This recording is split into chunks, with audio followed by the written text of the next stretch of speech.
Su-27 விமானம் உக்ரைனோட விமானப்படையில் ஒரு முக்கியமான இடத்தை பிடிச்ச விமானம். அடிக்கடி இதை பற்றி நம்ம நிறைய பேசியிருக்கோம், ரொம்ப அதிகமான டைமும் பேசியிருக்கோம்.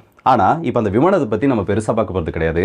சமீபத்தில் ரஷ்யாவோட ஏர் டிஃபென்ஸ் சிஸ்டம் S-400 கிடையாது. அப்படின்னா வேற என்ன? இந்த மாதிரி ஒரு ஏர் டிஃபென்ஸ் சிஸ்டம், அதோட பேரை நான் சொல்ல விரும்பல, வீடியோக்குள்ளே சொல்கிறேன், அது வரைக்கும் யோசிச்சுட்டே இருங்க. இந்த மாதிரி ரஷ்யாவோட ஒரு ஏர் டிஃபென்ஸ் சிஸ்டம் பண்ண ஒரு தரமான சம்பவத்தில் டூவல் கில்லுன்றது ஒரு 5th gen ஃபைட்டர் ஜெட்டோட உதவியோட இந்த இடத்துல ரஷ்யாவால் அட்டைன் பண்ணப்பட்டிருக்கு. ஆல்மோஸ்ட் எல்லாரும் கெஸ் பண்ணியிருப்பீங்கன்னு நினைக்கிறேன். அதே ஒரு காம்போ தான். ஸோ இந்த சம்பவம் எந்த இடத்துல நடந்துச்சு, இந்த சம்பவம் எப்படி நடந்திருக்கு, இதுக்கு பின்னாடி இருக்கக்கூடிய தகவல்கள் என்னென்ன, அதை பற்றி தான் இந்த வீடியோவில் பார்க்க போகிறோம். ஸோ வாங்க வீடியோக்குள்ள போயிடலாம். நான் உங்கள் ஆக்கி தம்புக்ஷம் டிபி ட்ரெண்டிங்ஸ்.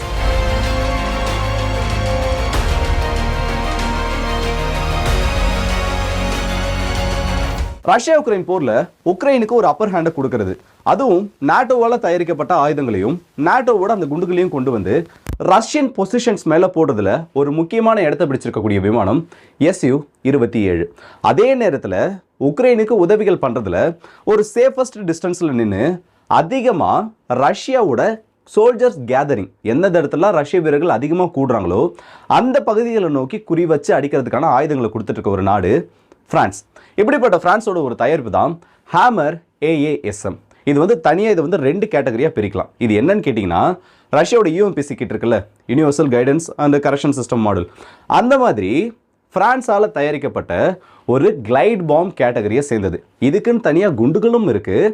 அதேமாதிரி மற்றபடி அன்கைடட் பாம்ஸ் 100, 250, மேக்ஸிமம் 500 கிலோ வரைக்கும் இருக்கக்கூடிய ஆயுதங்களை இந்த ஒரு கைடிங் கிட் மூலயமா இல்லை இந்த ஒரு கிட் மூலயமா வச்சு கிளைட் பாம்ஸாக மாற்றி ஒரு 40லேருந்து 50 கிலோமீட்டர் தொலைவுகளுக்கு அனுப்பக்கூடிய ஒரு கிட்டுன்னு சொல்லலாம். இந்த ஒரு ஆயுதங்களை பயன்படுத்தி இவ்வளவு நாள் உக்ரைன் ரஷ்யன் பொசிஷன்ஸ் மேலே எப்படி சொல்கிறது, சரமறிய ஏவுகணை மழைகளை பொழிஞ்சிட்டு இருந்தாங்க. இந்த ஆயுதத்தை பற்றி இன்னொரு சிறப்பான விஷயம் என்ன தெரியுமா? உலகத்தில் பல நாடுகளில், மாலி, லிபியா, இப்போ உக்ரைன், இந்த மாதிரி பல நாடுகளில் இந்த ஆயுதம் தன்னோட சேவையை ஆற்றியிருக்கு, தன்னோட ஒரு பெயரை நிரூபித்து காட்டியிருக்கு. ஏன் நம்ம இந்தியா கூட 2020 பிரான்ஸ் கிட்ட எமர்ஜென்சி ப்ரொக்யூர்மெண்ட், அதாவது அவசர தேவைகளுக்காக ஆயுதங்கள் வாங்கக்கூடிய அந்த ஒரு முடிவில் பிரான்ஸ் கிட்ட இருந்து இந்த ஆயுதங்களை அதிகமாக வாங்கி வச்சுருக்கோம். ஸோ இந்த மாதிரி இந்த ஏவுகணையும் இல்லை குண்டு, இந்த மாதிரி இந்த குண்டுகளை வச்சு ரஷ்யன் பொசிஷன்ஸ் மேலே உக்ரைன் சிறப்பான சம்பவங்களை பண்ணிட்டு இருந்தாங்க. ஆனால் இது இப்போ மாற்றப்பட்டிருக்கு, அதுவும் டூவல் கில் மூலயமா. இது கரெக்டாக எந்த இடத்துல நடந்திருக்குன்னு பார்த்தீங்கன்னா, ஒக்லடார் பகுதியில் இருக்கக்கூடிய கிராஸ்டன்டோனோவிகா, இந்த ஒரு மாகாணத்தின் மேலே Su-27 இது எந்த அளவுக்கு பக்கத்தில் இருக்குன்னு பார்த்தோன்னா, ஃப்ரண்ட் லைனில் இருந்து வெறும் 35லேருந்து 40 கிலோமீட்டர்கள் தொலைவில் தான் இந்த ஒரு ஷூட் டவுன் நடந்திருக்கு. இந்த ஷூட் டவுன் நடந்திருக்கிறது Su-27 அந்த ஒரு ஏவுகணையை லான்ச் பண்ணிருச்சு. லான்ச் பண்ணதுக்கப்புறம் அடுத்த வெறும் 40 வினாடிகளில், அதாவது லான்ச் பண்ணி முடிச்சுட்டு இந்த விமானம் அந்த பகுதியை விட்டு டைவர்ட் ஆகிறதுக்குள்ள அந்த ஏவுகணை மூலயமா, அன்னோன் ஒரு ஏவுகணை மூலியமா அந்த விமானம் சுட்டு வீழ்த்தப்படுது. ஆரம்பத்தில் யாருக்கும் இது பெரிய ஒரு விஷயமா தெரியல. ஆனால் அடுத்த ஒரு தகவல் வெளியில் வர வரைக்கும் இப்போ அந்த விமானம் அந்த ஏவுகணையை லான்ச் பண்ணிருச்சு. அப்படி லான்ச் பண்ணி முடிச்சதுக்கப்புறம் அந்த ஏவுகணைக்கு என்ன ஆச்சுன்ற ஒரு கேள்வி வரும். அந்த ஏவுகணையும் திரும்பவும் அதே ஏர் டிஃபென்ஸ் சிஸ்டம் பேட்டரியை சேர்ந்த ஒரு ஏவுகணையால் இன்டர்செப்ட் பண்ணப்பட்டிருக்கு. ஸோ முதல்ல லான்ச் பிளாட்ஃபார்ம் மட்டும் அழிக்கப்பட்டதுக்கு அப்புறமா லான்ச் பண்ணப்பட்ட ஏவுகணையை அழிக்கப்பட்டிருக்கு. இதை வந்து 2 விதமாக நம்ம பிரிக்கலாம்.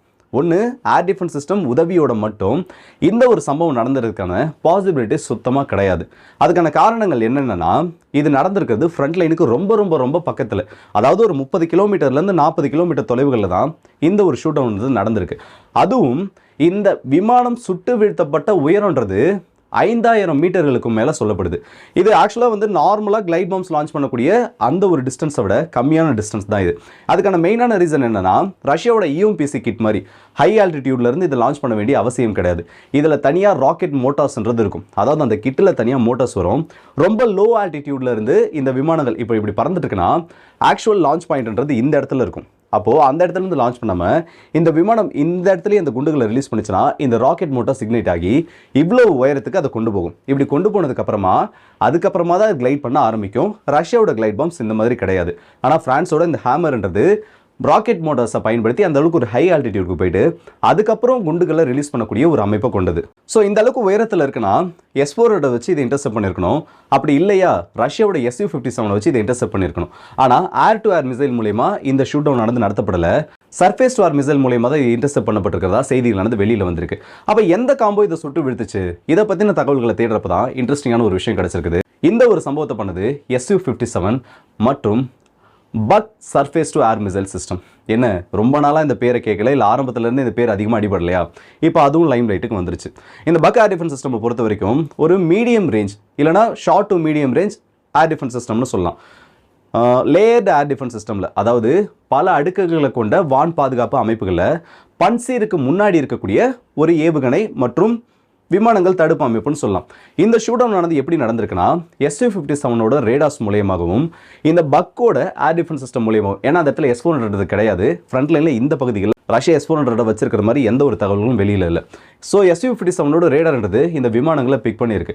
ஆனால் ரொம்பவும் லாங் ரேஞ்சில் இருந்தனால அதோட எங்கேஜ்மெண்ட் டைம் இல்லை எங்கேஜ்மெண்ட்டுக்கான அந்த ப்ராபபிலிட்டின்றது கம்ப்ளீட்டாக குறைஞ்சதுக்கு அப்புறமா பக்கத்தில் இருக்கக்கூடிய, அதாவது 3000 5000 அடி உயரத்தில் பறந்துட்டு இருக்கக்கூடிய இந்த ஒரு விமானத்தை பக்கை வச்சு சுட்டு வீழ்த்திருக்காங்க. ஸோ ஏன் இந்த விமானம் வர்றது முன்னாடியே அந்த ஏர் டிஃபென்ஸ் சிஸ்டமுக்கு தெரியல? Su-57ஓட இன்புட்டை வாங்கி ஏன் இந்த விமானம் சுட்டு வீழ்த்தப்பட்டிருக்கணும்? இந்த ஒரு கேள்வி எல்லாருக்கும் வந்திருக்கும். அதுக்கான மெயினான ரீசன் என்னன்னா, நார்மலாக ஒரு விமானம் உள்ள வரப்போ எல்லா பாயிண்ட்லையும் எல்லா ஏர் டிஃபென்ஸ் சிஸ்டம்னாலும் அதை எங்கேஜ் பண்ண முடியாது. என்னதான் லாங் ரேஞ்ச் ரேடார்ஸ் மூலமா அதை ட்ராக் பண்ண ஆரம்பிச்சாலும் அதை எங்கேஜ்மெண்ட் பாயிண்ட்னு ஒன்று ஃபிக்ஸ் பண்ணுவாங்க. அதாவது இந்த இடத்துல வச்சு தான் நம்ம இதை இன்டர்செப்ட் பண்ண முடியும்னு ஒரு பாயிண்ட் ஃபிக்ஸ் பண்ணுவாங்க. அதை அட்டைன் பண்ணுற வரைக்கும், அதாவது ஒருத்தன் வந்து நம்ம வீட்டை திறந்துட்டு வரான், அவனை நம்ம அடிக்க முடியாத ஒரு நிலைமை தான். இந்த இடத்துல ஒரு விமானம் வருதுன்ற தெரியும், ஆனால் அதை நம்மளால இன்டர்செப்ட் பண்ண முடியாது. இந்த ஒரு கண்டிஷனில் தான் பிரச்சனையானது போயிட்டு இருக்கும். எங்கேஜ்மெண்ட் பாயிண்ட்டுக்கு வரத்துக்குள்ள அந்த விமானம் தப்பிக்கிறதுக்கான வாய்ப்புகள் அதிகமாக இருக்கப்போ தான் இந்த ஒரு ஏர் டிஃபென்ஸ் சிஸ்டம் அதை எங்கேஜ் பண்ணவே ட்ரை பண்ணும். ஆனால் அதனாலையும் இந்த உள்ள வரக்கூடிய ஏவுகணைகளை குறி வைக்கிறதுல சில குழப்பமானது ஏற்படும். இந்த ஒரு அமைப்புக்கு பேர், இல்லை இப்போ நடக்கக்கூடிய அந்த ப்ராசஸ்க்கு பேர் தான் ரேடார் மாஸ்க், அப்படின்னா ரேடார் ஷேடோன்னு சொல்லுவாங்க. இப்போ ஒரு விமானம் வந்துட்டு இருக்குன்னு வைங்க, ரேடார் அலைகள் இது மேலே பிரதிபலிக்கிறப்போ அந்த விமானம் தெரியும். ஆனால் இதோட பட்டு பிரதிபலிக்கக்கூடிய அந்த ஒரு ரேடார் வேவ்ஸ் இருக்குல்ல, அந்த ஷேடோவில் இந்த ஏவுகணையை லான்ச் பண்ணிட்டாங்கன்னா இது ஹைட் ஆகிடும். அப்படி இல்லையா, அந்த ஏவுகணை உள்ளே வர தெரியாது. ஏன்னா ஒரு சின்ன ஆப்ஜெக்ட் முன்னாடி பெரிய ஆப்ஜெக்ட் பின்னாடி இருக்கப்போ அந்த பெரிய ஆப்ஜெக்டோட ரேடார் அலைகள் தான் கீழே வருமே தவிர இந்த ஏவுகணையோட அலைவரிசைகள் அதிகமாக கீழே உணரப்படாது, கண்டுபிடிக்கவும் படாது. அதனால தான் Su-27 கிட்ட வரப்போ அந்த விமானம் வரதை இதனால் எங்கேஜ் பண்ண முடியுமே தவிர உள்ளே வரக்கூடிய அந்த ஏவுகணையை எங்கேஜ் பண்ணுறது ரொம்ப கம்மியான வாய்ப்புகளை ஏற்படுத்தியிருக்கு.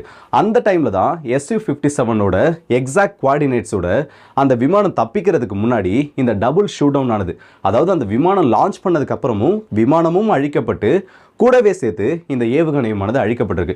ஸோ இது பெரிய ஒரு மாற்றத்தை ஏற்படுத்திடுமா, இல்லை ரஷ்ய படைகளுக்கு இது ஒரு பெரிய நியூஸ்ன்னு கேட்டிங்கன்னா, டூவல் கில் ஏற்படுத்திருக்கிறது அந்த ஒரு பகுதியில் வேலை செய்யக்கூடிய ஆன்டி மிசைல் ஃபோர்ஸஸ்க்கு ஒரு பெரிய பூஸ்ட் டைப்பை கொடுத்துருக்கு. ரஷ்யாவோட மினிஸ்ட்ரி ஆஃப் டிஃபென்ஸ் இது கன்ஃபார்ம் பண்ணியிருக்காங்க.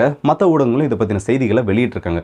ஸோ Su-27 இழந்தது உக்ரைனுக்கு இந்த இடத்துல ஒரு பெரிய பாதிப்பை ஏற்படுத்தியிருக்கு. ஏன்னா அவங்க கிட்ட இருக்கக்கூடிய எண்ணிக்கைகள், அந்த விமானங்களோட எண்ணிக்கைகள் இருக்க ரொம்பவே நலிவடைஞ்சு போயிட்டு இருக்கு. ஸோ இதுக்கு நடுவில் நம்ம இன்னொரு வீடியோ ரொம்ப பார்த்தாகணும், அந்த பேச்சுவார்த்தைகள் அது சம்மந்தப்பட்ட சில செய்திகள் பார்ப்போம். அடுத்த வீடியோவில் கண்டிப்பாக நம்ம அதை பற்றி எல்லாம் டிஸ்கஸ் பண்ணலாம். ஏன்னா அது ரொம்ப ஒரு முக்கியமான டாபிக். இவ்வளோ நாள் ஒரு 3 வருஷமாக நடக்கக்கூடிய பிரச்சனைக்கு இப்போ முடிவானது ஏற்பட போகுது. கண்டிப்பாக ஏற்பட்டுரும். ஆனால் யூரோப் இதில் சும்மா இருப்பாங்களான்னு தெரியல. ஸோ இந்த வீடியோ பற்றி உங்களோட கருத்தில் கமெண்ட் செக்ஷனில் சொல்லுங்கள். அடுத்த வீடியோ சந்திப்போம். மதுரை எங்களுக்கு விடுபடுது உங்கள் எல்லாருக்கே.